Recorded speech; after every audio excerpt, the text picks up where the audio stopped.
Chapter 2. The Pool of Tears. "Curiouser and curiouser," cried Alice. She was so much surprised that for the moment she quite forgot how to speak good English. "Now I'm opening out like the largest telescope that ever was. Goodbye, feet. Oh, my poor little feet, I wonder who will put on your shoes and stockings for you now, dears. I shall be a great deal too far off to trouble myself about you." Just at this moment, her head struck against the roof of the hall. In fact, she was now rather more than 9 feet high, and she at once took up the little golden key and hurried off to the garden door. Poor Alice! It was as much as she could do, lying down on one side to look through into the garden with one eye, but to get through was more hopeless than ever. She sat down and began to cry again. She went on shedding gallons of tears until there was a large pool all around her and reaching half down the hall. After a time she heard a little pattering of feet in the distance, and she hastily dried her eyes to see what was coming. It was the White Rabbit, returning, splendidly dressed, with a pair of white kid gloves in one hand and a large fan in the other. He came trotting along in a great hurry, muttering to himself, "Oh, the Duchess, the Duchess! Oh, won't she be savage if I've kept her waiting?"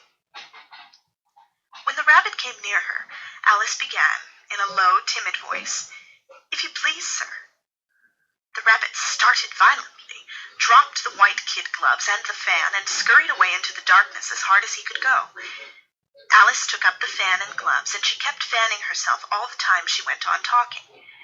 "Dear, dear, how queer everything is today, and yesterday things went on just as usual. Was I the same when I got up this morning? But if I'm not the same, the next question is, who in the world am I? Ah, that's the great puzzle." As she said this, she looked down at her hands and was surprised to see that she had put on one of the rabbit's little white kid gloves while she was talking. "How can I have done that?" she thought. "I must be growing small again." She got up and went to the table to measure herself by it, and found that she was now about 2 feet high, and was going on shrinking rapidly.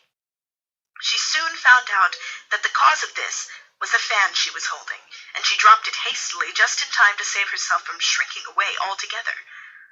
"That was a narrow escape," said Alice, a good deal frightened at the sudden change, but very glad to find herself still in existence. "And now for the garden." And she ran with all speed back to the little door, but alas, the little door was shut again, and the little golden key was lying on the glass table as before. "Things are worse than ever," thought the poor child, "for I never was so small as this before, never." As she said these words, her foot slipped, and in another moment, splash, she was up to her chin in salt water. Her first idea was that she had somehow fallen into the sea. However, she soon made out that she was in the pool of tears which she had wept when she was 9 feet high. Just then she heard something splashing about in the pool a little way off, and she swam nearer to see what it was. She soon made out that it was only a mouse that had slipped in like herself. "Would it be of any use now," thought Alice, "to speak to this mouse? Everything is so out of the way down here that I should think it very likely it can talk. At any rate, there's no harm in trying." So she began, "Oh, mouse, do you know the way out of this pool? I am very tired of swimming about here, oh, mouse." The mouse looked at her rather inquisitively, and seemed to her to wink with one of its little eyes, but it said nothing. "Perhaps it doesn't understand English," thought Alice. "I dare say it's a French mouse, come over with William the Conqueror." So she began again, "Où est ma chat?" which was the first sentence in her French lesson book. The mouse gave a sudden leap out of the water and seemed to quiver all over with fright. "Oh, I beg your pardon," cried Alice hastily, afraid that she had hurt the poor animal's feelings. "I quite forgot you didn't like cats." "Not like cats!" cried the mouse, in a shrill, passionate voice. "Would you like cats if you were me?" "Well, perhaps not," said Alice in a soothing tone. "Don't be angry about it. And yet I wish I could show you our cat Dinah. I think you'd take a fancy to cats if you could only see her. She's such a dear, quiet thing." The mouse was bristling all over, and she felt certain it must be really offended. "We won't talk about her any more, if you'd rather not."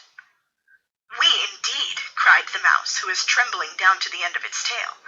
"As if I would talk on such a subject. Our family always hated cats. Nasty, low, vulgar things. Don't let me hear the name again." "I won't indeed," said Alice, in a great hurry to change the subject of the conversation.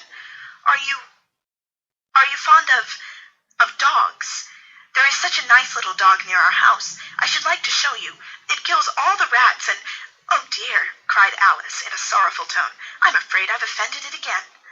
For the mouse was swimming away from her as hard as it could go, and making quite a commotion in the pool as it went. So she called softly after it, "Mouse dear, do come back again, and we won't talk about cats or dogs either if you don't like them." When the mouse heard this, it turned round and swam slowly back to her.